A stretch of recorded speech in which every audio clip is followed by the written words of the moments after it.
let's get started. So I'm going to record this lesson, so it'll be online. If you miss it, you guys can see it. Most of the lessons that I've taught recently are on Plus Portals. You can go on, click the videos. Okay, I post them like on YouTube, and then they go on to Plus Portals. How many of you guys have seen any of those while you were absent? Okay. All right. So let's go ahead and get started. Okay. Um, this is 5-1. Okay, and this is combining like terms.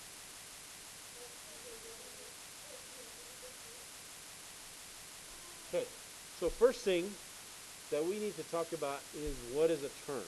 Okay, so a term, as far as math goes, has anybody ever heard the word term for math?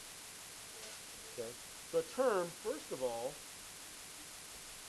is a number. Okay, so that can be like 6 or -7 or 12.2. Okay, a number.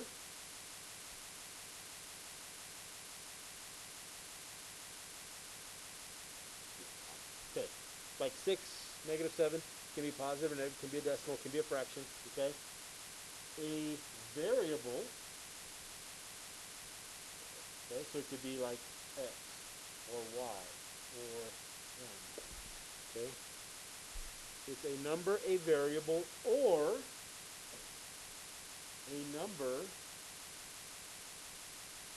times a variable. Okay, so like 3x or -2y or 1.5m. Okay, all of these things are terms. Okay, those are examples of terms. Does everybody understand so far? Okay, now what we're going to be doing, we're going to have expressions that have several terms in them, and we're going to be simplifying. Okay, so in an expression, this is really important.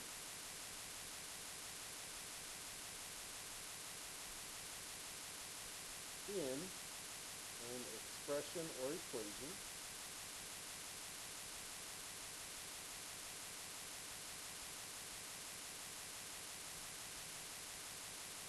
terms are separated by a plus or minus sign. Okay? I know that's kind of a lot to write, but write that down. That's very, very important. Okay?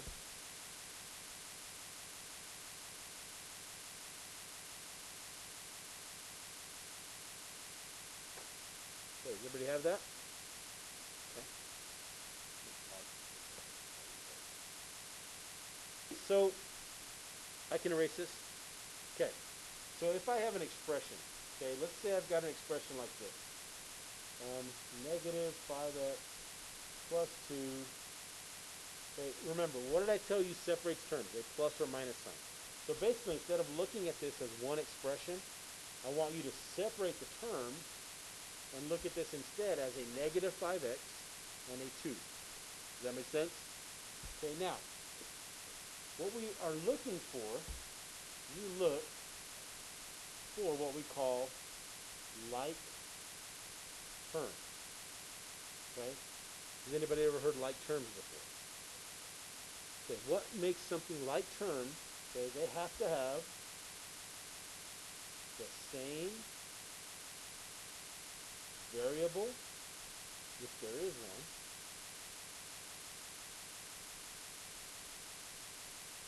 and the same exponent.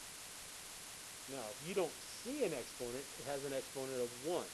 Okay, so if you don't see it, you automatically know that its exponent is 1. So if I was going to look at some things that are like terms, okay, I could say like 3x and -6x. Are these like terms? Yes, because they have the same variable, and if you don't see an exponent, the exponent is 1. So these are like terms. What about these? These are what we call unlike terms, or not like terms. So if I had 3x and -6x to the second. Okay, why are these not like terms? Jada? This has a 2, and if you don't see it, this exponent is a what? A 1. Okay, do you understand why those are not like terms?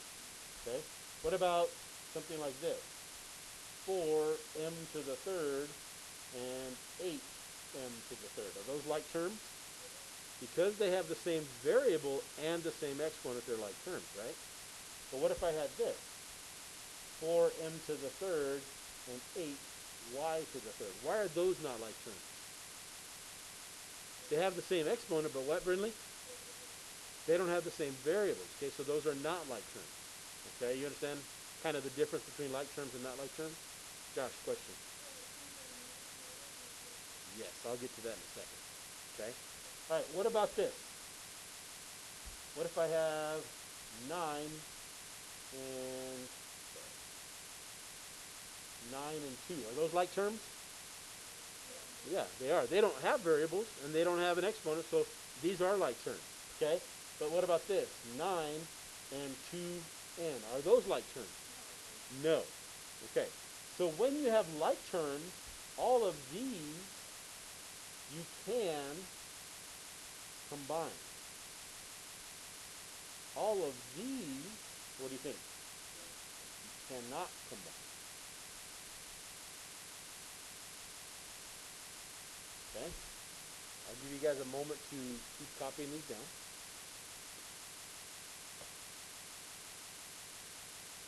All right, so the next thing that you're going to need to know, okay, a number in front of a variable. Let's say I have this.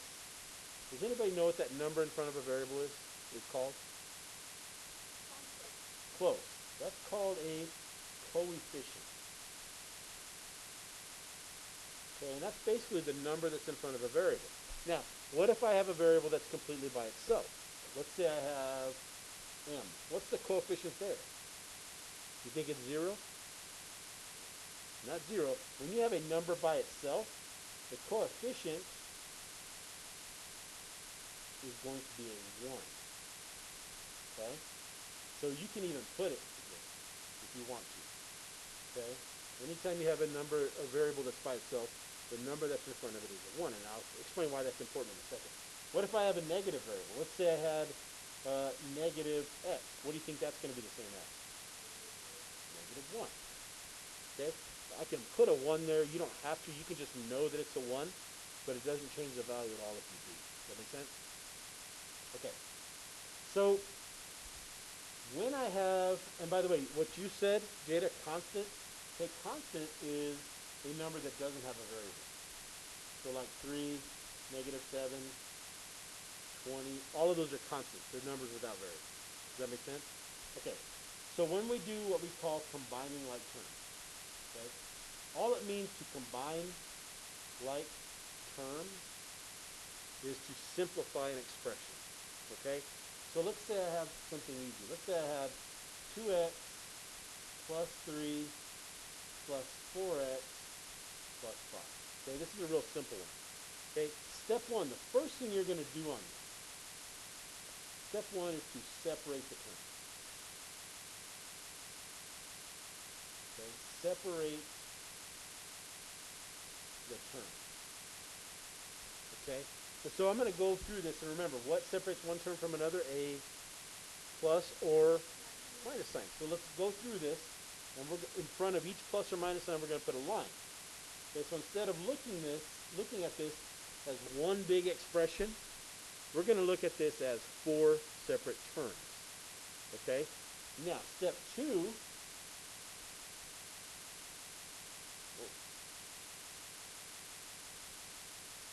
we are going to combine, and basically what combine means is to add like terms, variables first.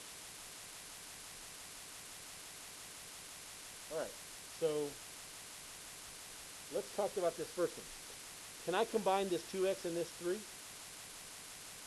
I can't. Why? Because those are not what? Guys, look, 2x and a positive 3. Are those like terms? They're not. So I cannot combine them. Can I combine this 2x and this positive 4x? So if I combine it, When I combine them, I add the numbers that are in front, the coefficient. So this is 2x. This is like having two x's and having four more x's. What does that give me? Say it together. 6 what? 6x. Okay? So I'm going to write 6x, and I'm going to cross these off as I go. Okay, I combine that one and this one. Okay? You understand what we did there? Now what's left? I have a 3, a positive 3, and a positive 5. If I add a positive 3 and a positive 5, what do I get? What kind of 8? Positive 8. And do you understand? I have to write this 6x plus 8. Because if I just wrote this, what does that mean? That means multiplication, right? And we're not going to change from combining to multiplication. So please remember to put that sign in front of it. Okay? Now, can I simplify any further 6x plus 8? I can't combine those because they're not what? They're not like terms. So this is as far as I can go with this. So you put a box around this because it's simplified. Okay, does that make sense? Jada, question.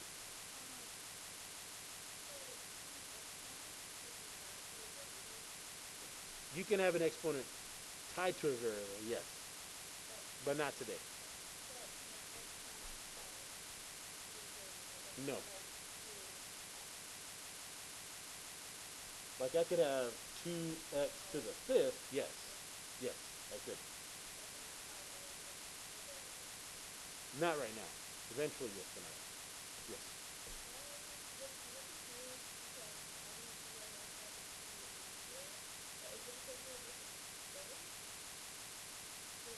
Because they have the same variable, yeah.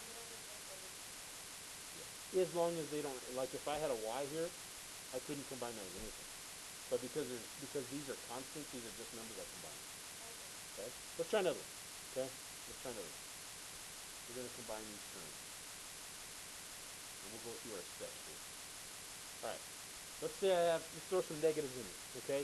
Let's say I have negative 5m plus 2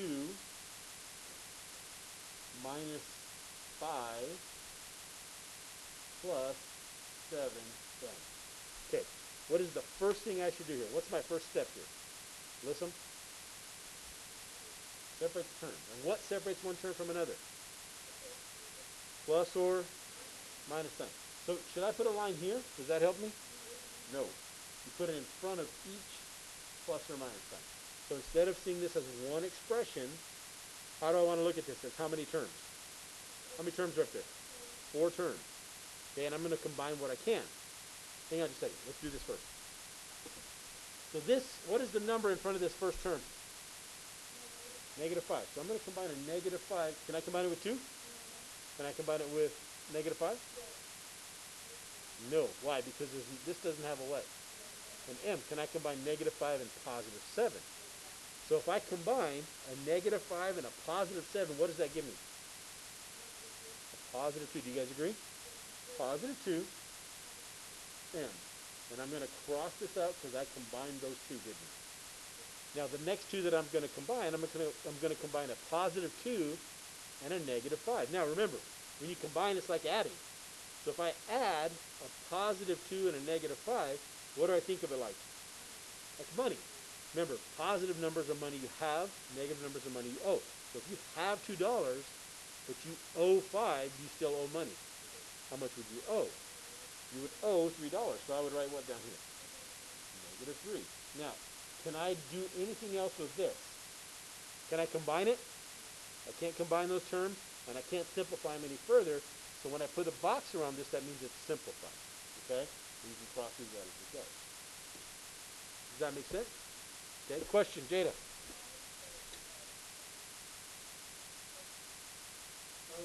Because technically you're not really adding them, you're just combining the terms that are the same. Yeah, don't put an addition sign. It'll make it too confusing. Okay? All right. Did you have a question, Allison? How do I get this negative 3? Okay. So I have a positive 2 and a negative 5. If I put those in, it's like having 2 positive and 5 negatives. I have 3 negatives left there. It's like you're adding a positive 2 and a negative 5.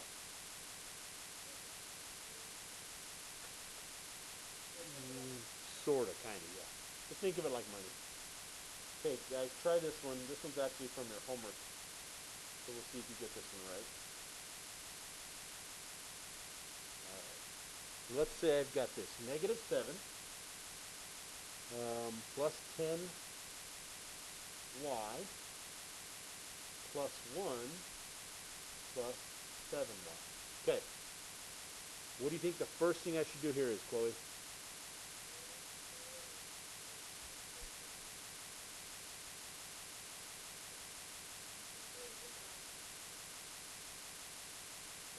First thing I should do. Oh, good. Separate the terms. Okay. So I'm going to separate the terms. So I'm going to go through here and I'm going to write a line in front of each plus or minus sign.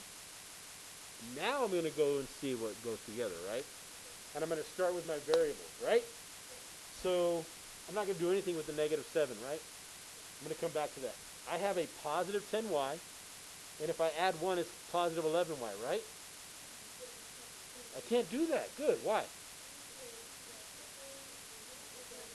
They have to have the same variable. So can I combine these two?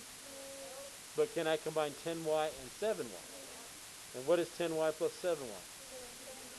17y. Good. And I cross this out and cross this out.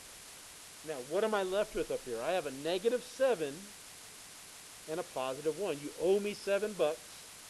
If you have 1, do you still owe me money? How much do you still owe me?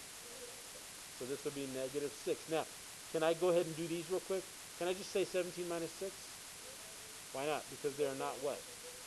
Not like terms. Say it. Okay, so should I draw a box around this? And that means it's what? It's simplified. Good. Okay, no question.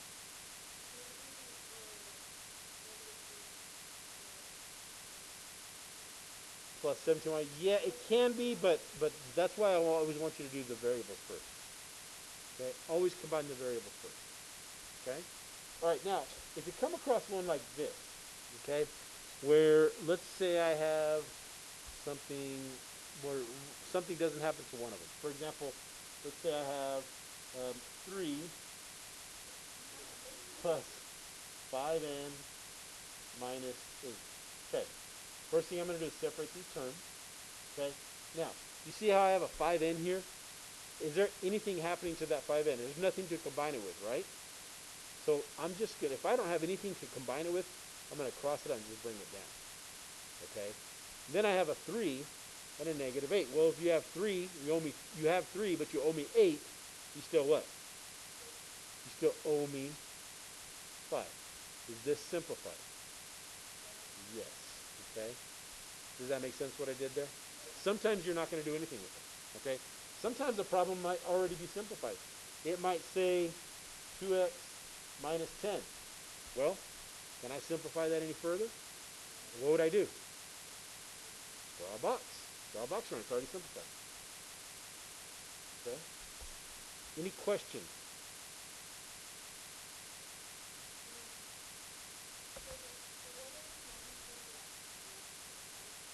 Most of them. What if I have no constants? What if I have something like this? 4x minus 10x. Can I simplify that? So some of you saying no, some of you saying yes. First of all, separate the terms. Okay, these both have an x, don't they? And this is like a 4 and a negative 10. What would that give me? If you have 4, but you owe me 10, what would that give you? Negative 6 what? X. Can I simplify this any further? No. So that would be my simplified answer. Does that make sense?